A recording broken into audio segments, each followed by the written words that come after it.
Oke, jumpa lagi di Budi Pasadena Studio Live Podcast. Kali ini berbeda dengan episode sebelumnya. Saya mendapatkan kesempatan untuk kolaborasi dengan salah satu mixing engineer di Indonesia. Beliau ini sudah banyak karya-karya yang sudah dihasilkan. Nanti tinggal search saja. Ini dia Harmoko Aguswan. Saya boleh tanya ya Mas Moko ya? Siap. Apa pertanyaannya, Bud? Oke, ini pertanyaan pertama. Menurut Mas Moko, apa plugin yang layak untuk dibeli atau untuk dimiliki? Istilah kerennya best investment plugin. Oke.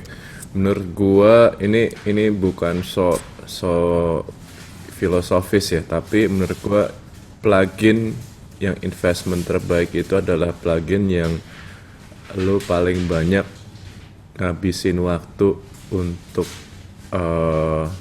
ngulik, sehingga ketika harus pakai plugin tersebut buat processing itu udah di luar kepala. Jadi contohnya gini, kalau misalnya kita buka session, dan ketika buka session itu kita kan pasti visualisasi di otak, oh ini ntar kicknya gue giniin, oh ini ntar vokalnya gue giniin waktu denger rough mix atau denger multi tracknya. Nah, kalau kita buka plugin terus kita habis itu ngeliat, ini diapain ya? Ini harus tekan yang mana, ini harus puter yang mana ya? Buat gue itu waste of time dan juga waste of creative moment. Cuma kalau ketika kita buka plugin tersebut, kita bisa langsung tanpa mikir gimana cara kerja plugin tersebut, tapi kita langsung processing. Itu adalah plugin terbaik buat gue. Oke, jauh sebelum era plug-in atau mungkin pada saat mixing hybrid 5 atau 10 tahun yang lalu, banyak sekali output yang dipakai di studio, tapi sekarang sudah beralih ke in-the-box mixing, yaitu pakai plug-in semua. Kira-kira pada zaman dulu ada nggak sih output yang keren ini atau direferensikan banyak orang, tapi ternyata Mas Moko ketika pakai output itu kok tambah bingung ya? Iya, banyak banget output seperti itu. Tapi rata-rata output yang tak pakai itu semuanya yang aku nggak harus ngelihat atau ngulik lagi. Jadi salah satu tip terbaik yang tak pakai itu waktu ngelihat Mas Denny Lisapali mixing di studio. Dia kalau megang tombolnya CL1B itu, tube tech, dia megang gini doang. Jadi misalnya ini di belakang gitu ya, dia akan megang. Nah, dia akan gitu aja. Kalau dia megang EQ di konsol, sama kayak gitu. Dia akan gini. Tanpa ngelihat itu tuh apa. Nah, ini dia. Oke, sip. Jadi tanpa dia harus pakai visualisasi mata, atau kita ke trigger akan oh ini tuh fungsinya ini ya. Udah, kalau kita lagi ngulik pas nggak mixing itu nggak apa-apa, tapi pas kita lagi mixing sebisa mungkin jangan ke trigger akan visual ataupun informasi overload gitu. Oke, menarik. Jadi ketika kita mengkulik output atau sekarang dipindah ke plugin, jadi kita tidak terganggu informasi dari visualnya atau bentuknya. Mengingat sekarang plugin banyak sekali macamnya dan bentuknya. Sekarang GUI-nya atau graphic user interface-nya tuh memang sangat menarik sekali. Warna-warnanya, kemudian knob-knobnya, desainnya, ada yang meniru bentuk aslinya, kemudian ada juga yang memang ini lahir bukan dari replika dari output. Lalu apa yang dicari dari sebuah plugin? Iya.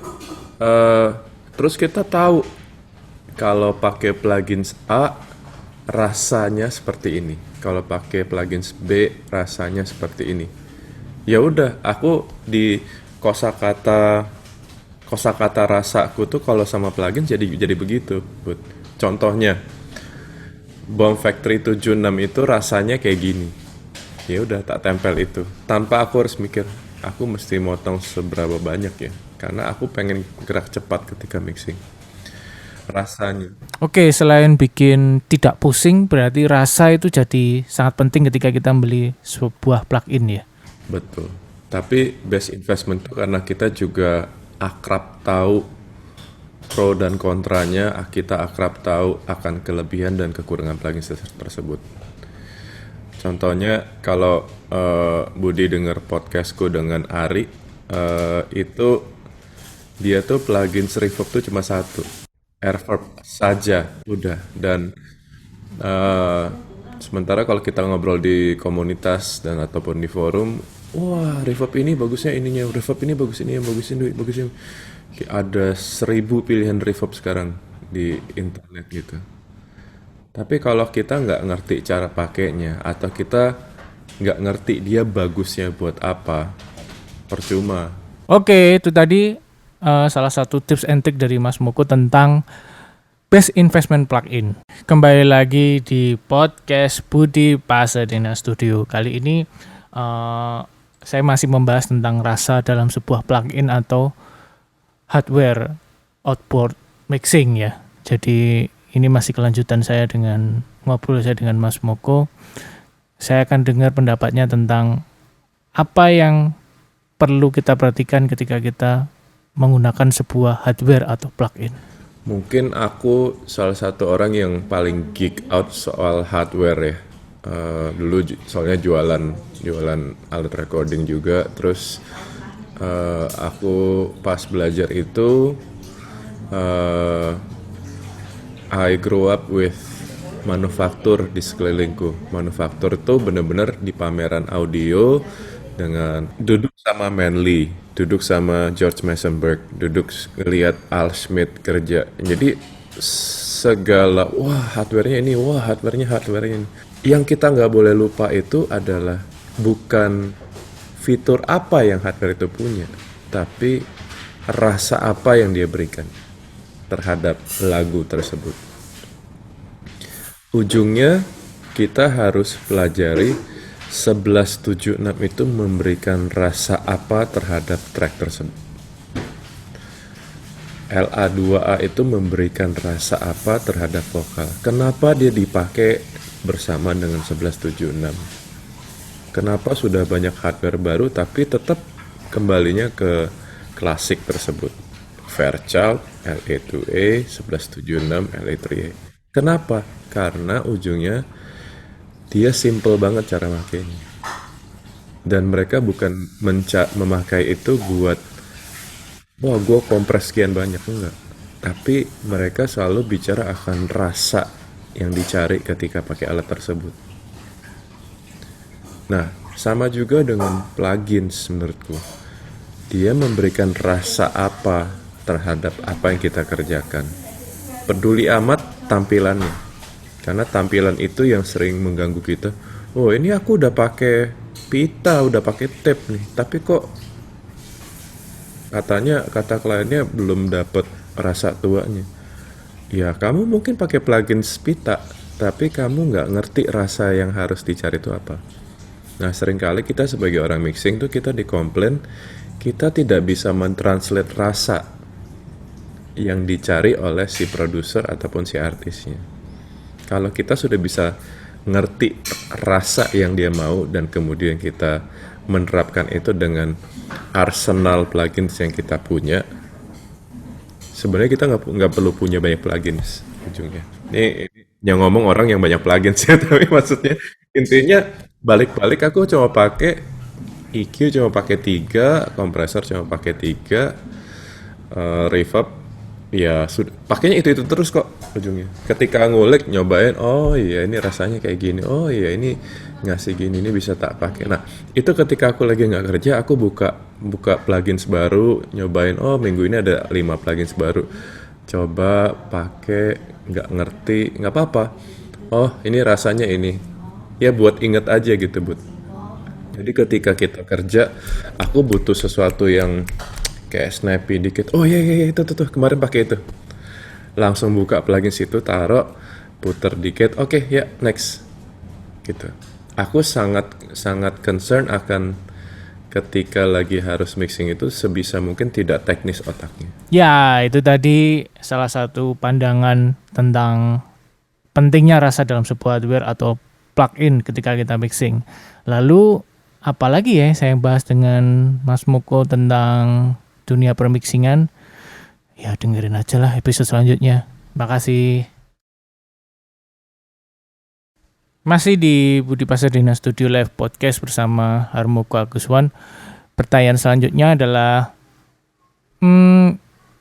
kapan kita harus ambil sebuah project dan pertimbangan apa ketika ngambil project tersebut? Dan kira-kira prosesnya seperti apa ya? Prosesnya menyenangkan. Kita bisa merasakan sinergi. Aku belajar banyak dari project tersebut, begitu juga si klien ataupun si produser. Dan hasil yang kita ingin capai bersama, tanpa adanya aku di proses itu, mungkin dia bisa mencapai itu juga dengan yang lain. Tapi dengan sinergi kedua belah pihak antara aku dan si klien, kita bisa mencapaikan satu yang, wah ini ada campur tangan dua pihak banget nih di project ini gitu. Itu yang buat aku paling memberikan kepuasan. Oke, jadi harus kenal dulu ya, atau panjang prosesnya. Hal apa aja yang biasanya Mas Moko tanyakan kepada calon klien atau yang mau diajak kerjasama? Iya, untuk mempersingkat proses tersebut, aku selalu setiap project, walaupun aku sudah kenal individunya, aku selalu nanya dua hal. Satu, cerita dari lagu tersebut kalau dia ada. Kedua, aku selalu minta rough mix dari dia, dan apakah ada special notes tentang rough mix tersebut. Ketiga, referensi dari lagu tersebut. Jadi dengan hal itu aku bisa punya gambaran ke arah mana yang dia inginkan. Dan kemudian kalau misalnya waktu aku belum dengar itu pun aku sudah punya visualisasi. Oh, dia suka Muse, dia referensi Muse, pas denger juga Muse influence. Oke. Terus aku mungkin akan melakukan sedikit research tentang yang mixing Muse siapa sih? Oh, Chris Lott, oh si Spike Stan, oh si Rich Costey. Kita bisa dengerin linea orang tersebut juga gitu. Oh, dia ngerjain audio slave, oh dia ngerjain ini. Oh, oke. Dia berarti suka drums yang seperti itu. Oh, dia pengen gitar segitu. Dia vokalnya dia pengen agak dry. Dia bukan pengen yang wet, dia nggak pengen affected with doubles. Jadi linea produksinya bisa aku mulai baca, dan ketika aku buka si multitrack tersebut, langkah pertamaku adalah materinya sama keinginannya cocok nggak gitu. Kalau cocok, aku akan mulai rough balance dan mulai siapin template kerjaku. Tapi habis itu tak tinggal, karena aku setelah dengar itu aku punya ide aku mau ngapain. Tapi 2-3 jam kemudian aku baru balik lagi ngerjain itu. Dan kalau misalnya semuanya sudah di posnya masing-masing sudah tepat, biasanya aku ngerjain itu paling 2-3 jam sih sebelum aku ngasih rough mixku ke si produser untuk ngecek. Oke ya Mas Moko ya. Siap. Ya, terima kasih udah sharing. Sama-sama.